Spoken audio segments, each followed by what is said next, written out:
सुखासन में, जैसा भी हम आसन सुखपूर्वक कर सकते हो उस आसन में बैठना है, प्राणायाम करते जाना है और हर रोज का अभ्यास भी करेंगे। शुरुआत से हमने सुना और अभ्यास भी किया, योग केवल व्यायाम आसन प्राणायाम ही नहीं है, उससे भी आगे बहुत बड़ा है। ये समंदर जैसा है, उसकी एक एक बूंद हम देख रहे हैं। समंदर कब खत्म होगा, मरते दम तक चलेगा, उसके भी पार वह है। ऐसा ये योग है, योग विद्या है, योग शास्त्र है। योग की व्याप्ति बहुत बड़ी है, यानी पूरे जीवन और जीवन के बाद जो भी बचता है वो भी उसमें आया है। तो योग एक शास्त्र है और ये पूरे मानव मात्र के लिए बड़ा वैभव है, बड़ा ऐश्वर्य है, बहुत बड़ी संपत्ति है। बाकी धन को सभी जानते हैं, मानते हैं, लेकिन विचार धन को जो मानता है, जानता है, जो अनुभव करता है, उसके लिए भौतिक धन का कोई ज्यादा महत्व नहीं होता है। उसके लिए ये धन सबसे बड़ा धन है। विद्या धनम सर्वधन प्रधानम, विद्या धन ये सबसे बढ़िया धन है। ऐसा ही ये धन है, इसको संभाल कर रखेंगे तो बाकी धन भी लाने के लिए उतनी क्षमता तो जरूर आ जाएगी। यानी शुरुआत भी करेंगे तो इतनी क्षमता हम जरूर पा सकते हैं, और उसके लिए ये प्रधान नहीं। इस योग शास्त्र के लिए, योग विद्या के लिए प्रधान अगर कोई है तो वह है हमारा जीवन, और जीवन का अंतिम उद्दिष्ट क्या है, उसको साध्य करने के लिए साधना। अभी आज का जो सूत्र है वह 25वां और 26वां आज लेंगे, देखेंगे कितना होता है। तत्र निरतिशयं सर्वज्ञ बीजम्, तत्र निरतिशयं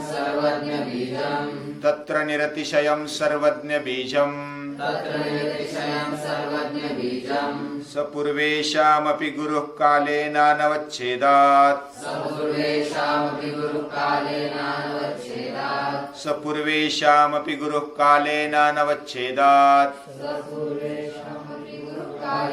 नवच्छेदात्।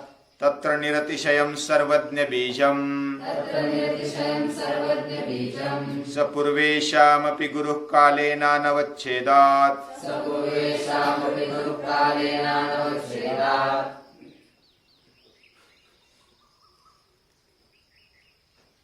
आदमी के दिल में और दिमाग में सत्य शोधने की एक इच्छा रहती है। वो जिज्ञासा को लेकर के वो कुछ भी करना चाहता है, यानी कुछ भी करने के लिए तैयार भी होता है। उसको अगर जिज्ञासा है तो वह तृप्त होने के लिए वह बहुत कुछ करता है। जो सचमुच ज्ञान पिपासु है, जिज्ञासु है, वह सत्य को जानना चाहता है। सत्य किसको कहेंगे? जो शाश्वत है। हमने एक बार देखा था, जो शाश्वत है यानी नित्य है, वह अल्पकाल का नहीं है, वह त्रिकालाबाधित है, तीनों कालों में अबाधित। ऐसा जो भी होगा वो सत्य है। और आगे भी हमने सोचा था, सतेहितम सत्यम, जो सत्य के लिए हितकारी है वो सत्य है। और जो भी सत्य है वह शासन करता है, ऐसी उसमें ताकत होती है। तो इधर ईश्वर का वर्णन है, पुरुष में विशेष है। पूरा जो भी विश्व है उसमें जो जो भी पुरुष है उसमें विशेष पुरुष ईश्वर है। उसका वर्णन हमने पिछली बार देखा। जो क्लेश यानी कि अविद्या, अस्मिता, राग, द्वेष और अभिनिवेश के विरहित, जो कर्म, पाप कर्म, पुण्य कर्म, पाप पुण्य मिश्रित कर्म से विरहित, और जो विपाक यानी कि कर्म फल से रहित है, और आशय यानी कर्माशय जो कर्म फल के संस्कार से अलग है, ऐसा जो पुरुष में विशेष है ऐसा ईश्वर है। और पुरुषोत्तम श्रीमद् भगवद गीता में 15वें अध्याय में उसका वर्णन आया है कि 3 पुरुष है, क्षर, अक्षर और उत्तम पुरुष। क्षर उसको बोलते हैं जो नष्ट होने वाला है, भौतिक चीजें, यानी ये जो भी दिखता है हमें और जो हम महसूस करते हैं इंद्रियों से, वह सभी नष्ट होने वाला है, उसको क्षर बोला जाता है, भौतिक, पंचभौतिक। उससे आगे जो अक्षर है वह है जीवात्मा, यानी हम सभी, जो भी जीव मात्र यानी पशु पक्षी जीव जंतु सभी, वह जीवात्मा है, वह अक्षर माना जाता है, वह नष्ट नहीं होता। शरीर नष्ट होता है, वह भौतिक है, वह अक्षर है, लेकिन उसमें रहने वाला जीवात्मा नष्ट नहीं होता, वह निरंतर चलता है। मरने के बाद भी अलग अलग जन्म लेते हुए, अलग अलग देह लेते हुए वह आगे चलता है। उसने ये पूरी सृष्टि धारण की हुई है। उसको पराशक्ति बोलते हैं। हमने अपर वैराग्य और पर वैराग्य देखा। अपर वैराग्य यानी भौतिक चीजों के बारे में वैराग्य है वो, और पर वैराग्य यानी हमारे अंदर जो भी प्राण है, जीवात्मा, उसको सही शुद्ध रूप में जो जानता है, पुरुष ख्याति जिसको होती है, वह फिर इसमें भी आसक्ति नहीं रखता है। जो भी पंचभौतिक और त्रिगुणात्मक, क्योंकि उसको पुरुष ख्याति, पुरुष ज्ञान हो गया, आत्मज्ञान हो गया, तो फिर उसके लिए ये जो बाकी है प्रकृति और जो भी 24 तत्व है, उसके प्रति भी वितृष्णा हो जाती है।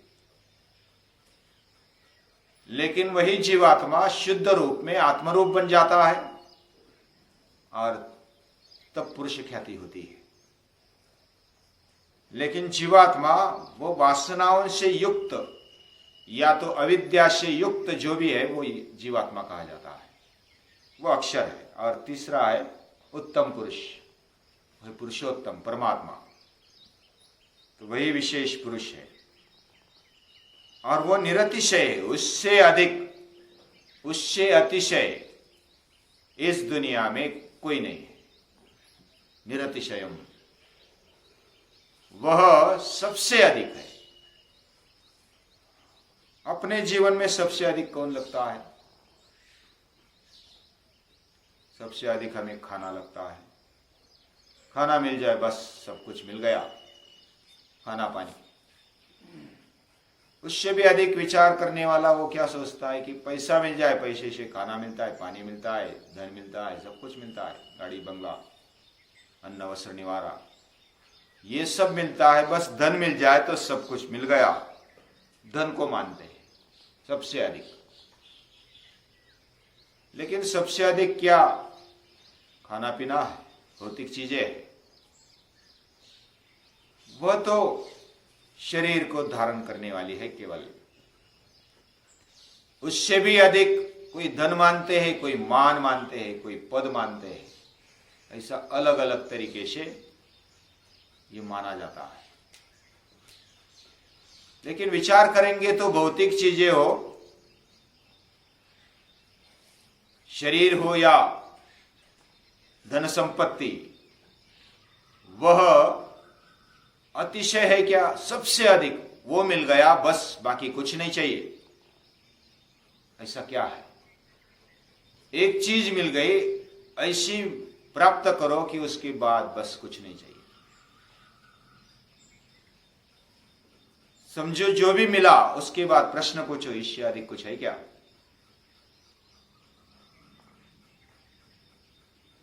तो जो सबसे अधिक है वो मुझे चाहिए, ऐसा ऋषियों ने कामना की। और वो सबसे अधिक कौन है? ईश्वर है। तत्र निरतिशयम, वो निरतिशय है। उससे अधिक इस दुनिया में कुछ नहीं है। वो मिलने के बाद कुछ नहीं चाहिए। सुखमात्यंतिकं यत्तद् बुद्धिग्राह्यम् अतीन्द्रियम् वेत्ति यत्र न चैवायं स्थितश्चलति तत्त्वतः यम लब्ध्वा चापरम लाभम मन्यते नाधिकम ततः यस्मिन् स्थितो न दुःखेन गुरुणापि विचाल्यते। जो सुख मिलने के बाद, जो आत्यंतिक सुख है, उसके बाद कुछ नहीं चाहिए, ऐसी अगर तृप्ति मिलती है तो वो मिल गया समझो। तो आप विचार करना, जो आत्यंतिक सुख है, जो अतीन्द्रिय है, सुखम आत्यंतिकं यत्तद् बुद्धिग्राह्य अतीन्द्रियम, बुद्धि से भी वो अग्राह्य है, अतीन्द्रियम इंद्रियों से भी वो उस पार है। वेत्ति यत्र न चैवायं स्थितश्चलति तत्वतः, जो तत्वतः उसको जानता है वह सही जानता है। यम लब्ध्वा च अपरम लाभम, जो प्राप्त होने के बाद दूसरा लाभ मुझे नहीं चाहिए। अभी पैसा मिल गया समझो, पैसा मिलने के बाद ऐसा लगता है थोड़ा गाड़ी ले लो, बंगला ले लो, फिर ऐसा लगता है वो भी ले लिया, उसके बाद फिर और लगता है कि मैं कुछ पद प्राप्त करूं। पद प्राप्त करने के बाद ऐसा लगता है कुछ मान पान मिलना चाहिए, नमस्कार मिलना चाहिए, प्रसिद्धि मिलनी चाहिए। प्रसिद्धि मिलने के बाद ऐसा लगता है कि मैं राजा बन जाऊं। राजा बनने के बाद ऐसा लगता है कि मैं सभी देशों का सम्राट बन जाऊं। ऐसा ये बनना कभी खत्म नहीं होता, इसलिए तो भवसागर बोलते। लेकिन जो सबसे अधिक है और सबसे अधिक होने के साथ साथ सर्वज्ञ है, सभी का बीज है, वो बीज रूप में सर्वज्ञ है, यानी उसको पहले से ही सभी मालूम है, सब मालूम। कुछ भी मालूम नहीं ऐसा नहीं, सब मालूम है। वो सब जानता है,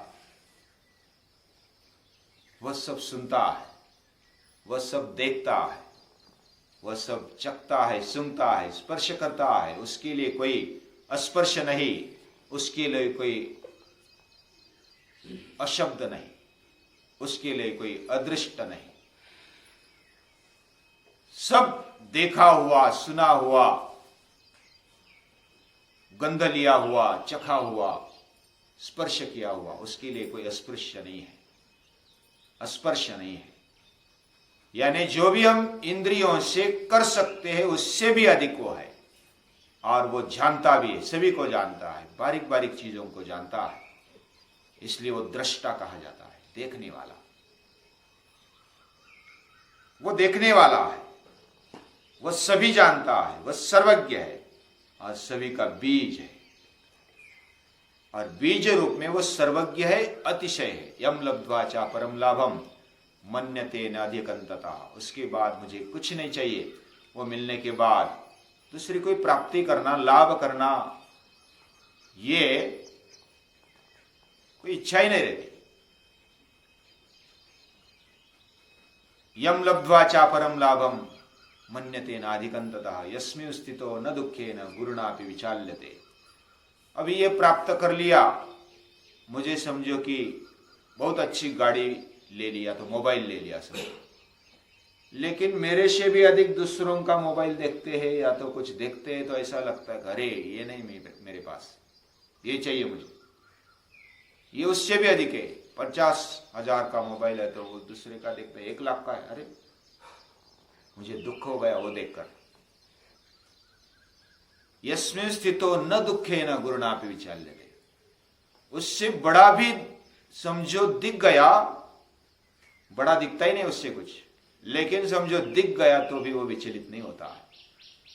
यस्मिन् स्थितो न दुखे न गुरुणापि विचाल्यते, क्योंकि वो सबसे अधिक है, उससे अधिक कुछ नहीं, कोई नहीं, ऐसा है वो।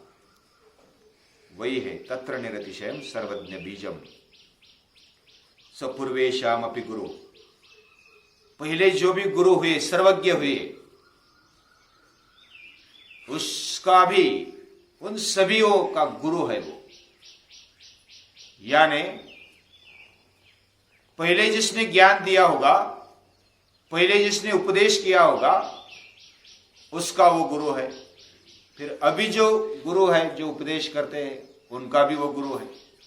पूर्वेशाम अपि, पहले से लेकर के अब तक वो गुरु है, गुरुओं का गुरु है। ऐसा ही है, वो जगत का गुरु है। पूर्वेशाम अपि गुरु काले नाम अवच्छेदात्, वो काल को अवच्छेद कर देता है, काल को तोड़ने वाला है। वो काल में आता नहीं, हम काल में आते हैं। यानी हमारा जीवन मर्यादा में, हम जन्म लिया, मृत्यु हुआ, मृत्यु के बाद भी अगर जन्म लिया तो भी हम मर्यादा में, लेकिन वो मर्यादा से लांग कर काल के भी उस पार है। काले नानवच्छेदात्, काल का भी काल, महाकाल है। महाकाल है ना, जो ज्योतिर्लिंग है। महाकाल यानी कालों का काल है। मृत्यु को भी वो डराता है।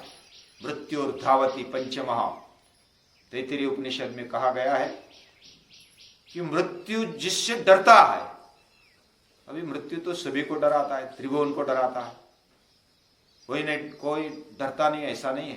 मृत्यु से सभी डरते हैं, लेकिन उसको भी डराने वाली शक्ति, मृत्यु को काल मानते हैं, मृत्यु काल है, काल का भी काल ऐसा है, वो ईश्वर है। और इसको मानो तो हमारे टीचर यानी निगड़ जी भाई कहते हैं कि जो मुस्लिम लोग है ना, वो साधारण ड्राइवर को भी, एक बूढ़ा बोल रहा था, सभी से डर, लेकिन नहीं, किसी से मत डर लेकिन अल्लाह से डर, किसी से भी मत डर लेकिन अल्लाह से डर। पहले डर होना चाहिए। जैसा किसी से भी मत डरना, अभी जो ईश्वर को मानता है, जानता है, जो काल का भी काल है, उससे डरना ठीक है, लेकिन उससे जो निम्न है उसको अगर प्राप्त कर लिया तो मृत्यु भी हमारे वश में हो गया। यानी जो मृत्यु का मृत्यु है, मृत्यु का काल है, ऐसा जो है उसको मानेंगे, उससे डर, बाकी किसी से मत डर। तो भगवान से डर, बाकी किसी से मत डर। निर्भय अगर बनना है तो इसको जानना होगा। यानी जो भी हम प्राप्त करेंगे उधर भय है, जो भी हम लाभ ले लेंगे उसमें डर है। पैसा प्राप्त करेंगे, उसको कोई चोरी कर लेगा, उसका डर है। कोई विद्या प्राप्त करेगा तो विद्या को भी डर होता है, अहंकार का डर होता है। अलग अलग चीजें, पद प्राप्त करेंगे तो सत्ता जाने का डर होता है, जो मान प्राप्त करेंगे तो मानहानि का डर होता है। अलग अलग प्रकार से डर बैठा हुआ है। विष्णु और पदम निर्भयम, विष्णु का पद ये निर्भय है, उसमें कोई डर नहीं। वो प्राप्त करने के बाद ये तो वाचो निवर्तन्ते, जिधर वाणी रुक जाती है, अप्राप्य मनसा सह, मन को भी वो अप्राप्य है, मन बुद्धि उधर ठहर जाती है। आनंदम ब्रह्मणो विद्वान, जिधर केवल आनंद ही आनंद है, उससे अधिक आनंद नहीं है, उससे अधिक सुख दूसरा किधर भी नहीं है। आनंदम ब्रह्मणो विद्वान न विवेति कदाचन, वो किसी से डरता नहीं, वह पद वो प्राप्त कर लेता है। और ऐसा ईश्वर का रूप है जो तत्र निरतिशयम सर्वज्ञ बीजम, जो निरतिशय है, सर्वज्ञ है और बीज रूप में है। और अगला जो सूत्र है वह है स पूर्वेशाम अपि गुरु, वो पूर्वेशाम पहले से जो भी गुरु हो गए, सर्वज्ञ हो गए, उन सभी का वो गुरु है। और काले नानवच्छेदात, कालों का काल है। ऐसा अगर हमने ध्यान कर लिया, अभी इधर कोई रूप का वर्णन नहीं, कोई रंग का वर्णन नहीं, कोई आकार का वर्णन नहीं, ये एक संकल्पना है, विचार रूप, दृष्टि रूप, ऐसा ही रूप है। यानी जो हमारी अंतर्दृष्टि है उससे हम अनुमान लगा सकते हैं कि जो सबसे अधिक है, सभी का ज्ञाता है, सभी का बीज है और वह सभीयों का गुरु है और काल का भी काल है, जो क्लेश कर्म विपाक और आशय से रहित है। ऐसा वो ईश्वर है। उसका नाम क्या है, क्यों उसको नाम पड़ा? तस्यवाचक प्रणव, वो कल देखेंगे। वो ओंकार रूप है।